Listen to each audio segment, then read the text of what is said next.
welcome back to Strange Mind 6. I'm your host, Ruby, and today we are going to be reading more of Spooky, Creepy Long Island, written by Scott. Publisher is Schiffer, and today we're going to be reading Chapter 8, The Massapequa Hell House. But before we begin, I wanted to ask if you guys would like to leave some scary stories down in the comments below. They can be made up, they can be true scary stories, paranormal scary stories. I would love to hear them and have like a collection of maybe 3 or 4 and then make a video of it and read them. And I think that would honestly be great and bring the community closer together. I definitely want to grow our community and make sure that, in this community we know that we can come together, and if there's any problems, we can be nice to each other and maybe give each other advice or suggestions. Be there for one another, become friends. Like, who knows? And but that's just what I want to get up to. That's one of my goals in life. I want to actually get to that point. I was thinking about making a Discord, but I'm still not sure, just because I have a little bit over 300 followers doesn't mean that it's gonna get boosted up. But I just want a place that we can all come together and we can share our ideas, share like some topics that you guys would like to hear in like videos, or maybe even switch up some topics and I can read some, I don't know, like mysteries or thrillers. I already read paranormal, scary things. I read some legends and myths and things like that. So I definitely do want to hear from you guys, your personal opinions, and just see what you guys want. I would love to be able to try and accommodate that and to try and actually bring that to life. But without further ado, my dear friends, enough chit-chatting.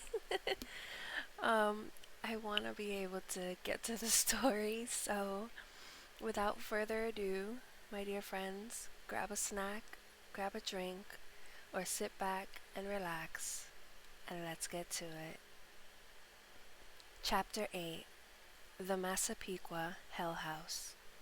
Known as both the Massapequa Hell House and the Massapequa Satan House, this haunted house has developed a notorious and enduring reputation across Long Island. This haunted house is unlike most haunted houses. Most haunted houses are in remote locations and visibly reflect the passage of time they've endured through their dilapidated condition. Often the deterioration of these rural attractions for supernatural thrill seekers are worsened by their uninvited visitors, many of whom fall prey to the urge to leave a sign of their visit for future visitors. The Massapequa house is different. This haunted house stands right in the middle of a residential neighborhood. Located off the Southern State Parkway, the house is described as unusually old when compared to its neighbors, a castle-like house with drapes the color of blood in every window and a vintage model hearse parked in the driveway. The house's funeral appearance is is heightened by a red painted sidewalk in front and a towering metal fence that surrounds the entire house. Aside from the general appearance of the house, which seems more than enough to have earned it an unusual reputation, a variety of urban legends have flourished to enhance its notoriety. Urban legend? Part of the legend is rumored to have been based on an informal reports from volunteer firefighters who had occasion to visit the house. One firefighter was supposedly a member of a response team called to the house to extinguish a fire set in the backyard. The firemen entered the house and were surprised and confused by what they observed. The interior of the house gave the crew the impression that the residents were practicing witchcraft or at the very least were interested in the occult. And inexplicably, a fence ran through the inside of the house. On another occasion, they had to take the old woman living in the house to the hospital. She reportedly kicked and screamed and fought against the emergency response team, yelling and cursing at the ambulance driver, complaining that he was driving too quickly and recklessly. Inside the house, the windows were covered with funeral draping, which bore a striking resemblance to the material used to line coffins. There were disturbing graphic occult and satanic pictures in ornate frames lining the walls, and red candles lighting the house, as well as dark red shades on the lighting fixtures. The red lighting of the interior explains why the windows of the house seem to glow red at night. Even if the preceding stories are the products of overactive imaginations, the house continues to challenge the courage of high school students, especially around Halloween. Legend suggests that if you park your car outside the house, and if the number of candles lit in the windows correspond to the number of people in your car, it's an ill omen, foretelling that one of the passengers in the car will die before a year has passed. Why one would tempt the fates in such a way may seem ill-advised if one truly believed the legends attributed to this unusual house. But challenging the power of an urban legend in person has been and will most likely continue to be an integral part of the rite of passage or initiation of the American teenager. Chapter 9: The Haunted Mansions and Manors of Long Island. Long Island is famous for its many mansions that decorate what has come to be known as Long Island's Gold Coast. Many of these stately manors continue to house the spiritual manifestations of their owners, whose lives were often as interesting and impressive as the mansions they left behind, as a living memory and legacy of their opulent existence. Morgan Hall and the Legacy of J.P. Morgan. J.P. Morgan and Co. was one of the most powerful banking houses in the world. It became the world's first billion-dollar corporation, and among the firm's numerous achievements was the formation of the United States Steel Corporation. In 1909, J.P. Morgan Jr. purchased the approximately 110-acre East Island property in Glen Cove, located in northern Nassau County, with the intention of having a summer estate built which would allow him to enjoy the relaxing environs of Long Island's Gold Coast in relative privacy. Morgan Hall was constructed in 1910, contrasting with the island's pastoral environs. The interior of the estate was opulently furnished and decorated.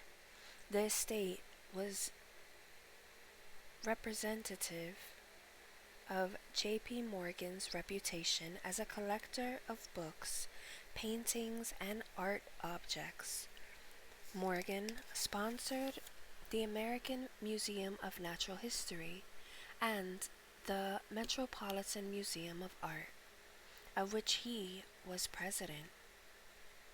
Morgan also generously helped underwrite Harvard University, particularly its medical school, and several New York area trade schools. In 1915, an unexpected event occurred at the estate when a German instructor named Frank Holt attempted to murder Morgan. The homicidal visitor fired twice at Morgan, but was unsuccessful in his intentions due to the intervention of Morgan's butler. The motives were never clearly established, since he unalived himself while imprisoned and awaiting trial. Understandably concerned about the safety of his estate, Morgan had a medieval-style bridge and guard station built to protect the entrance of his estate, and hired 2 guards to occupy the guard station. Fate was not content to leave the Morgans to enjoy their lives in peace. The Morgans' daughter, Alice, ended up passing away of typhoid fever while residing in the estate, although the exact date of her demise and her age at the time of her death are unusually difficult facts to establish. J.P. Morgan passed away in 1943, and the estate quietly became the property of the Russian government and was used by the Russian government as their embassy. During the 1960s, the Russian embassy moved to another location, and the Catholic Church purchased the estate, converting the mansion into a residential school for girls and a convent. The beginnings. The paranormal activity began to make itself apparent after the Catholic school girls and the nuns in charge of their matriculation and safety took residence. The nuns began complaining of loud disembodied footsteps echoing through the hallways and the attic throughout the nights. Windows on the 3rd floor began to inexplicably and slowly slide open, and just as inexplicably slam shut. Originally, the residents of the nunnery and school presumed that John Piermont Morgan's spirit took up permanent residence inside his Nassau County estate, and perhaps he resented having to share the home in which he spent the last days of his life.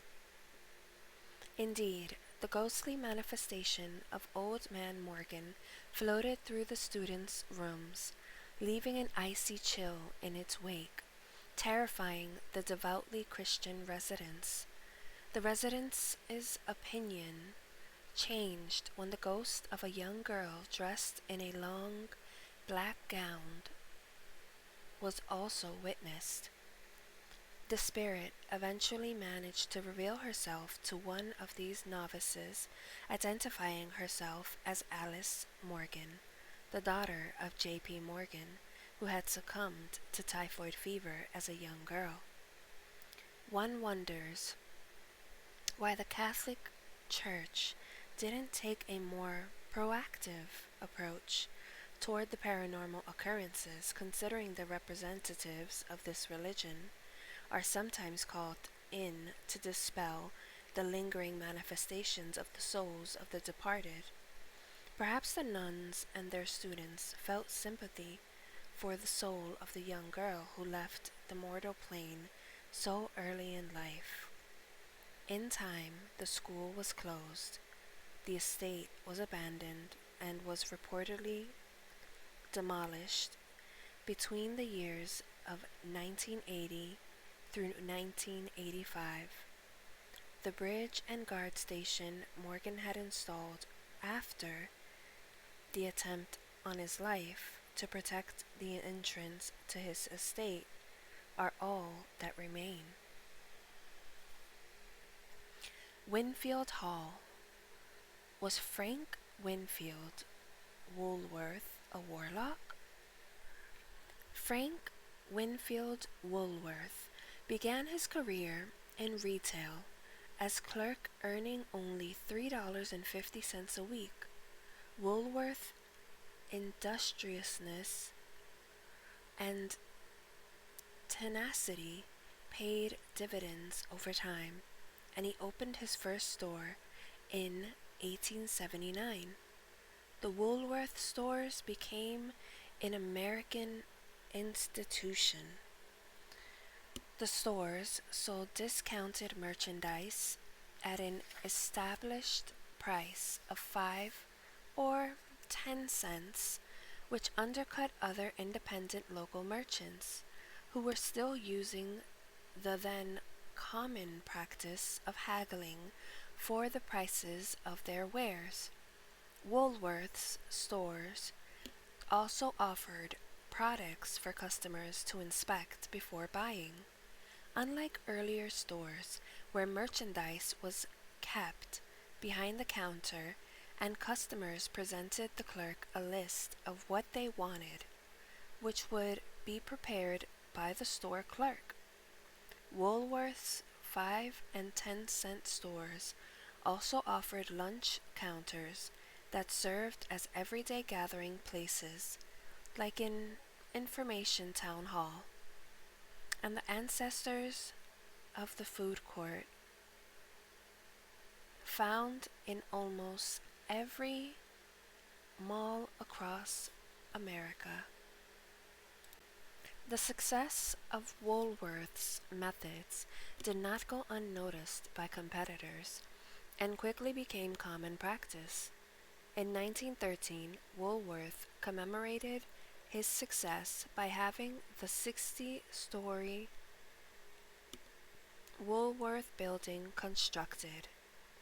The building's construction cost $13.5 million, which it is said that Woolworth paid in cash. Now imagine that amount today. So I actually just checked it out.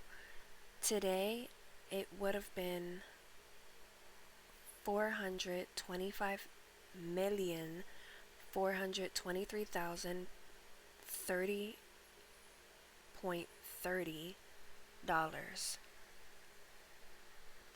Literally from something that cost $13 million. That is insane. Wow. And he paid cash, supposedly.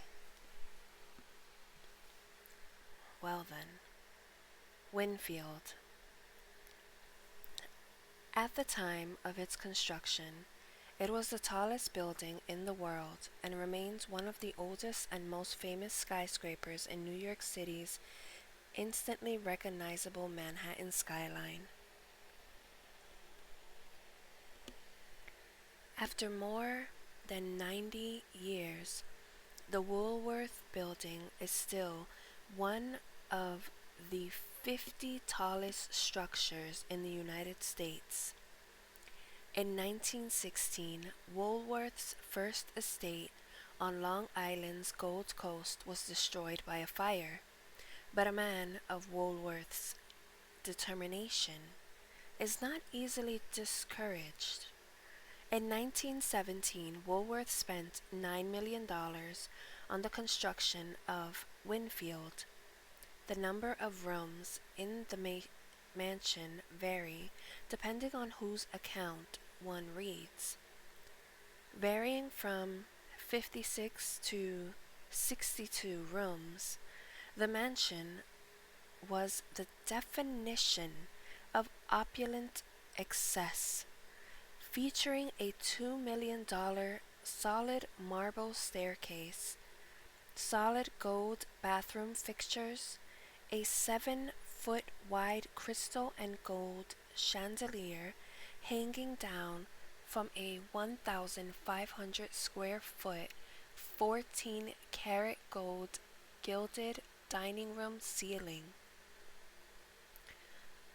Other more unusual architectural features, such as secret tunnels, hidden chambers, and a concealed pipe organ, reveal the somewhat eccentric character of its owner.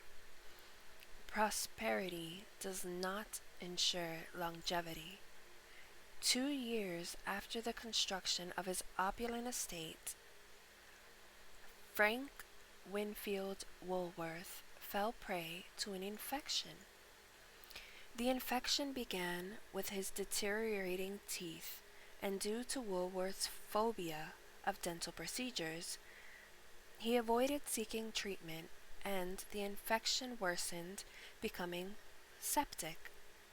In essence, Woolworth was gradually poisoned by the accumulating byproducts of the infection and his body's weakened immune system and ability to combat the worsening infection. It had been rumored that during his brief residence in the mansion, Woolworth had an unhealthy interest in the occult and dabbled in the black arts. It is reported that he kept a black mirror that was used in occult rituals in his master bedroom, which begs the question of whether or not Frank Winfield Woolworth was a warlock. In a further blight upon the history of the estate, one of Woolworth's 3 daughters, Edna, unalived herself while residing there. Legend claims that the family's coat of arms, featuring the faces of the family in bas relief, was struck by lightning and cracked through the face of Edna the night she unalived herself. This seems more of a coincidence, though. A legacy continues. In 1929, the estate was purchased by the Reynolds family.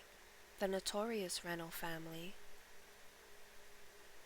of Reynolds aluminum foil was invented in a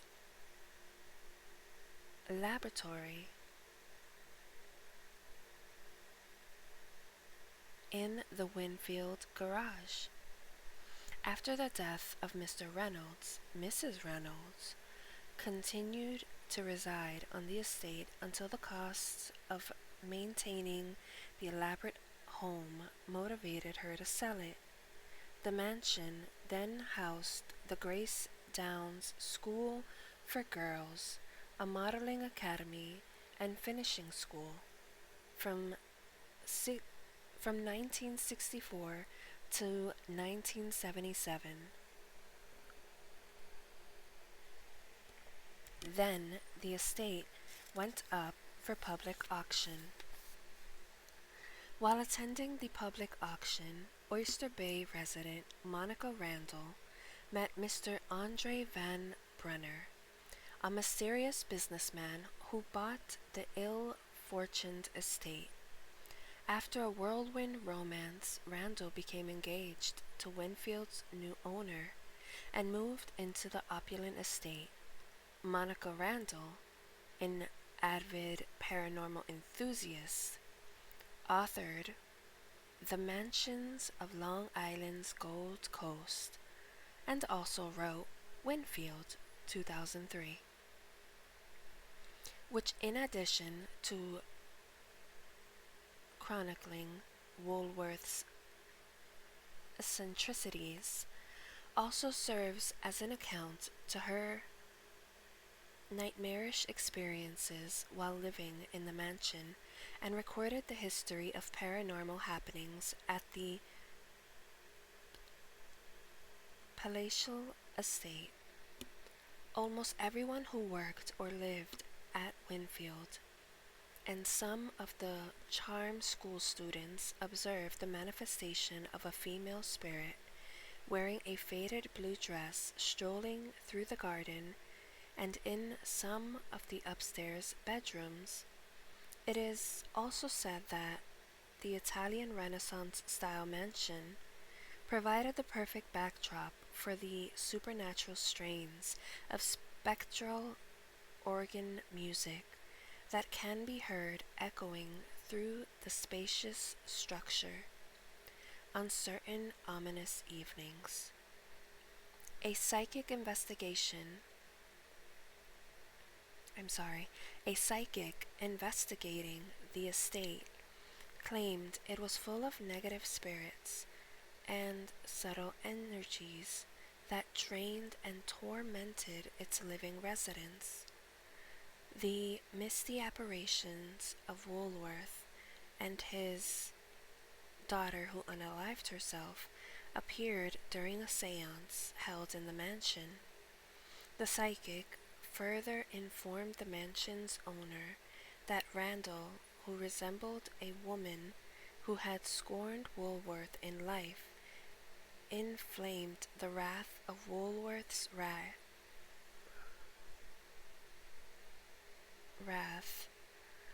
by taking the woman's room as her own.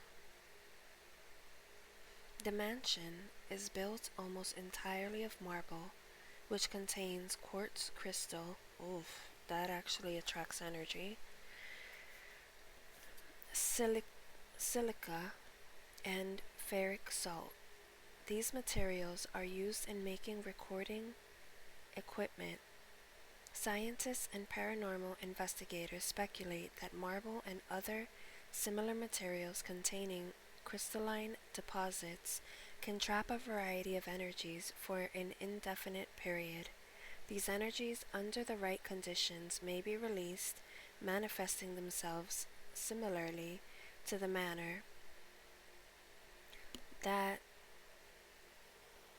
visual and audio information is captured on and played back from film stock.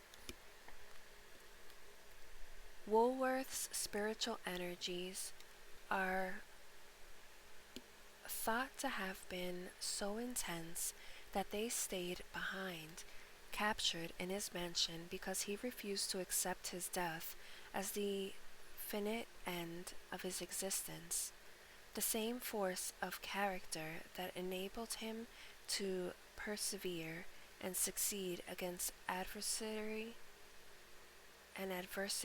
in life seems to have become infused into his earthly home. Montauk Manor, the many lives of the Miami Beach of the North. Signal Hill had long been a prominent landmark in Long Island's South Fork. During the days of Indian inhabitation, the site was an ancient Indian stronghold. Below Signal Hill lies Massacre Valley, where the Montaukett tribe waged war with the, I'm gonna butcher this, but I'm gonna try, Narragansetts in 1654. The Montaukett Indians buried their fallen warriors on what they called Great Hill, and their descendants claim that when developers created Montauk Manor, they desecrated, oh goodness, they built it on top of an Indian burial ground. That is not great. Okay, let's continue. They desecrated the most significant Native American burial ground on the northeast coast. Perhaps this helps to explain some of the paranormal phenomena observed at this impressive estate. Later, in Long Island history, in the 1890s, Theodore Roosevelt reportedly escorted a regiment of soldiers suffering from yellow fever to the site for rest and rehabilitation. Many soldiers from this regiment were unable to overcome the disease, and after their death, they were temporarily interred atop the tribal remains. But despite the rich history of Signal Hill, it is Carl Fisher who may have had the most enduring impression on Montauk. Carl Fisher was an industrialist and land developer who owned his fame by developing Miami Beach out of a mangrove swamp.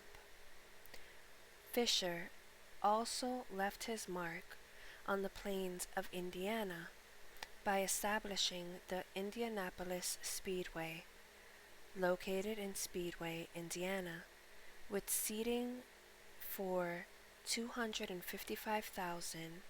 The Indianapolis Speedway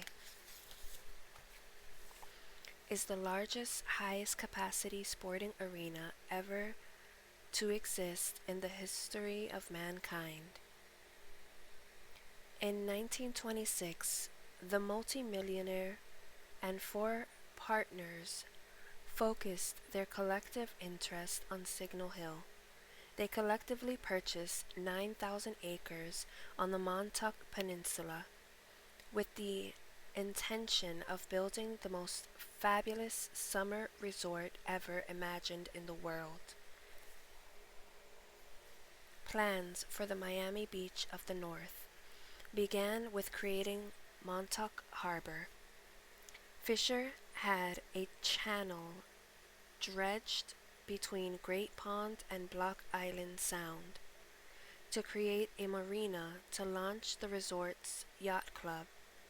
The resort features as its centerpiece an English Tudor-style estate, which has been described as a 178-room lodge and a 200-room luxury resort hotel, which was, during the height of its success, a popular destination for the rich and famous. The exclusive yet popular resort featured a beach club, a yacht club, a half-mile boardwalk along the ocean, polo fields, a golf course, glass-enclosed tennis courts, a health spa, and even a ranch.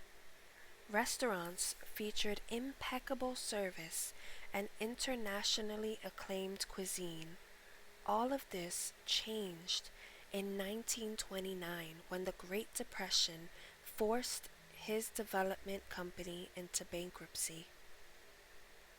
The resort experienced a revival in 1933 and operated for 30 years as a hotel, but over time, financial difficulties forced Montauk Manor to close its doors.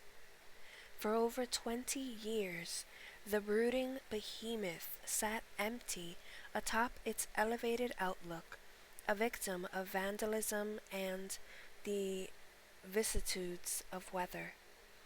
In 1981, investors rescued the deteriorating property, and by 1985, a $20 million restoration project was completed. Montauk Manor regained its original splendor and beauty. Odd happenings Perhaps sometimes it is better to leave the places of the past to exist in our memories. The restoration of Montauk Manor seems to have rekindled more than the memories of the manor's previous splendor. Soon after the manor's restoration, reports began to come forth of odd occurrences at the vacation destination. Unusual happenings have been reported occurring on all floors, mostly during the off season when the resort is less crowded, and mostly at either dawn or dusk, or during the night, which is no surprise considering it is at these times that the boundary between the everyday world and the world of the supernatural are supposed to be at their very thinnest. According to one of the reporters, a female staff member saw a figure described as a tall man with long white hair and bathed in light. Hmm. Walk past a door into an employee's only area, thinking that someone other than an authorized employee was entering the local. She ran to follow the man, but when she entered the area, he was nowhere to be found. One guest, wrapped in a towel, ran to the lobby and reported a pair of evil eyes peering down at him from a heating vent as he showered. A female resident claimed that one night her bed rose 5 feet off the floor. This would have probably been less terrifying if she hadn't been in bed at the time. Who would blame her for requesting she be moved to a different room? Hotel staff, familiar with the hotel's unusual occurrences, complied with the woman's request without question. The most famous of the phantoms witnessed at Montauk Manor would have to be the Indian chief. According to the popular tale, a guest awoke to find a Native American in full headdress standing at the foot of his bed. The guest screamed in fright, and his two roommates awoke by his screams also witnessed the apparition, who suddenly disappeared from sight. One particularly interesting Labor Day weekend, representatives from the Montauk Indian tribe asked permission to erect a teepee in the hotel's parking lot as part of a ceremony intended to put to rest the spirit of the Indian chief. The intention was to set the teepee alight, according which would help to satiate the chief's lasting presence at the resort. The hotel understandably declined to grant permission, knowing that it would be in direct violation of local fire codes. All things said and done, the ceremony may not have been necessary. The reports of unusual occurrences have become less frequent with the passage of time. Maybe the strength of the spirits haunting the hotel continues to wane, but then again, maybe there will still be those sensitive to paranormal presences who will witness the restless soul of the chief of the Montuckets, guarding the site of his tribe's most memorable defeat. Meadowcroft and the eternal residence of the Roosevelt Mansion. Meadowcroft, also known as the Roosevelt Mansion, is located on Middle Road in Sayville, New York.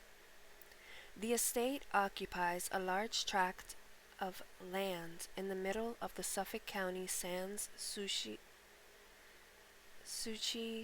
Lake Nature Preserve, which divides Sayville on the west from Bayport on the east. also dividing the east and west branches of Browns Creek, which flows into the Great South Bay. The approach to the estate is reportedly among the most haunting and beautiful on Long Island.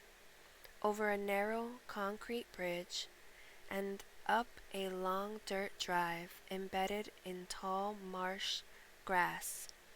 Further, one source poetically relates that, waving in the wind, this grass beckons the visitors back to the Gold Coast period, for Meadowcroft exists in a remarkable state of preservation, evocative of the first third of the 20th century when it was last occupied. Meadowcroft is an early colonial revival residence designed by Isaac Henry Green, 1858 to 1937, one of Long Island's most important Buick's arts. The Dutch Revival style, beginning in the Hamptons as early as the 1890s, is exemplified in Meadowcroft, especially by the Dutch double doors of the main foyer, which may refer to the Dutch ancestry of the Roosevelt family. As the Long Island home of the Roosevelt family, a very important family in American history, Meadowcroft carries a unique historical importance. 3 Roosevelts are most prominently associated with the estate. Robert Bamwell Roosevelt, 1829 to 1906, purchased the land of which Meadowcroft sits. He was an important New York State reform politician, a United States congressman from 1871 to 1873, and one of America's earliest conservationists. Meadowcroft's present status as part of the Lake Country Nature Preserve perpetuated the conservational interest of the Roosevelt family.